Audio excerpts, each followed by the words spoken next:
Student, welcome to my YouTube channel. और आज हम 5th चैप्टर का लास्ट पार्ट कर रहे हैं। आज के पार्ट में ज्योग्राफी का 5th चैप्टर कंप्लीट हो जाएगा। तो चलो बिना देरी ही करे ही अपनी क्लास की शुरुआत करते हैं। देखो बेटा, आज का जो हमारा टॉपिक रहेगा वो रहेगा भूमध्य सागरीय कृषि। ठीक है, तो आज हम देख लेते हैं कि भूमध्य सागरीय जो कृषि है वो उसका क्षेत्र कहां से कहां तक है। तो दक्षिणी यूरोप से उत्तरी अफ्रीका में ट्यूनीशिया से अटलांटिक तट तक ये फैला हुआ है। भूमध्य सागरीय क्षेत्र की मैं बात कर रही हूँ। ये दक्षिणी यूरोप से उत्तरी अफ्रीका तक फैला हुआ है। ठीक है, और इसकी महत्वपूर्ण विशेषता क्या है बेटा, यहाँ अंगूर की कृषि की जाती है। और जो उच्च क्वालिटी की यानी मतलब हाई क्वालिटी की बहुत अच्छे जो अंगूर होते हैं, अच्छे किस्म के जो अंगूर होते हैं उनसे मदिरा बनाई जाती है। और जो निम्न कोटि के होते हैं उनसे उनको सुखाकर, उन अंगूरों को सुखाकर मुनक्का और किशमिश बना दी जाती है। ओके, तो अब देख लियो बेटा, यहाँ पर जो ये भूमध्य सागरीय क्षेत्र है वहां पर अंजीर और जैतून उत्पादन भी होता है। ठीक है, शीत ऋतु में जब यूरोप और यूएसए में फलों और सब्जियों की कमी हो जाती है तो उसकी पूर्ति कौन करता है, महासागरीय क्षेत्र से इसकी पूर्ति की जाती है। नीदरलैंड में पुष्प उत्पादन में एक विशिष्टीकरण रखता है। ये मतलब यहाँ इसकी एक विशेषता है।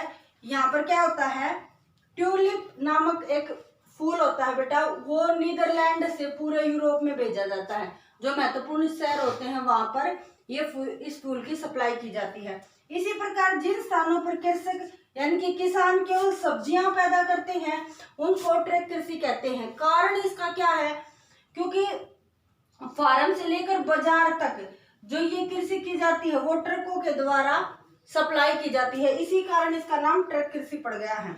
इसी प्रकार पश्चिमी यूरोप और उत्तरी अमेरिका के औद्योगिक क्षेत्रों में उद्यान कृषि के अलावा कारखाना कृषि भी की जाती है। कारखाना कृषि में कौन कौन से क्या किया जाता है, पशुधन पाला जाता है। इसमें गाय, बैल, कुक्कुट आदि इसमें पाले जाते हैं। ये तो हो गई हमारी भूमध्य सागरीय कृषि। अब हम बात कर लेते हैं सहकारी कृषि का। जैसे नाम से स्पष्ट हो रहा है कि सहकारी में एक मनुष्य या जो व्यक्तियों का एक समूह है वो करता है। ठीक है बेटा, तो जब किसानों का एक समूह अपनी कृषि से अधिक लाभ कमाने की इच्छा से एक संस्था बना लेता है और उसमें कृषि कार्य संपन्न करता है, उसको कहते हैं सहकारी कृषि। यानी कि ये किसानों का एक समूह करता है, ठीक है, व्यक्तियों का एक समूह करता है ये सहकारी कृषि। और सहकारी कृषि का सबसे अधिक, अगर हम ये कहें कि सफलता इसको कहाँ मिली है, तो इसको डेनमार्क में सबसे अधिक सफलता मिली है। कारण क्या है कि प्रत्येक किसान वहां का इसका सदस्य है। ठीक है, अब देखो सामूहिक कृषि का स्वामी कौन होता है, संपूर्ण समाज होता है। हमने सहकारी कृषि पढ़ ली, अब हम सामूहिक कृषि पढ़ रहे हैं। सामूहिक कृषि में संपूर्ण समाज इसका स्वामित्व होता है और सामूहिक श्रम पर आधारित होती है। ठीक है, और अगर बात करें सामूहिक कृषि कहाँ की स्टार्टिंग कहाँ से हुई, तो इसकी स्टार्टिंग बेटा यूएसएसआर से हुई थी। जिन बच्चों के पास पॉलिटिकल साइंस है वो भली प्रकार से इससे परिचित है कि यूएसएसआर क्या है, यानी कि सोवियत संघ। और सोवियत संघ में ही इसको कोलक्रोज नाम से जाना जाता है। जब इसका यूएसएसआर का विघटन हो गया 1990 के दशक में, तब इसमें थोड़ा बहुत चेंजमेंट किया गया है। ठीक है, तो ये बात हो गई हमारी सामूहिक कृषि की। अब जो लास्ट टॉपिक हमारा रहेगा वो रहेगा खनन। ठीक है, तो खनन कोई भी युग रहा हो, चाहे ताम्र युग रहा हो, कांस्य युग या लौह युग रहा हो, सभी में क्या किया जाता है बेटा, खनन की प्रक्रिया होती है।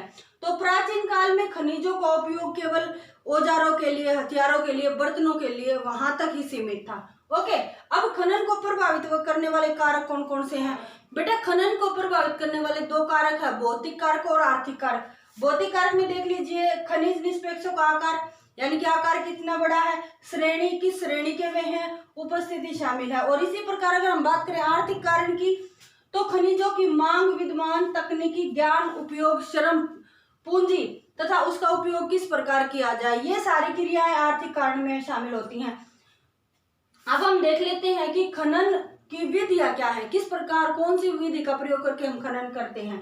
तो खनन दो प्रकार से किया जा सकता है, एक तो धरातलीय खनिज बेटा, ठीक है, खनन, और दूसरा भूमिगत खनन। धरातलीय खनन में बेटा विवर्त, इसको धरातलीय खनन को ही विवर्त खनन कहा जाता है। ये क्या होता है, पृथ्वी की सतह का जो ऊपरी हिस्सा होता है उसी में ये धातुएं मिल जाती हैं, इसीलिए इसको धरातलीय खनन कहा जाता है। इसी को विवर्त खनन कहा जाता है और ये खनन की सबसे सस्ती प्रक्रिया होती है। ओके, इसी प्रकार भूमिगत खनन की बात करें तो इसको कूप की खनन के नाम से जाना जाता है। जब अयस्क धरातल के नीचे गहराई में होता है तो खनन की प्रक्रिया लंबवत कूप की होती है, यानी कि कुएं की संरचना के आकार की इसमें हम खुदाई करते हैं। ओके, अफ्रीका के कई देश हैं और दक्षिण अमेरिका के, एशिया के आय के संसाधनों का 50% खनन कार्यों से ही पूर्ति की जाती है। तो उम्मीद करती हूँ आपको 5th चैप्टर समझ में आ गया है। तो मिलते हैं अपने नेक्स्ट वीडियो में नेक्स्ट चैप्टर के साथ। Thank you very much.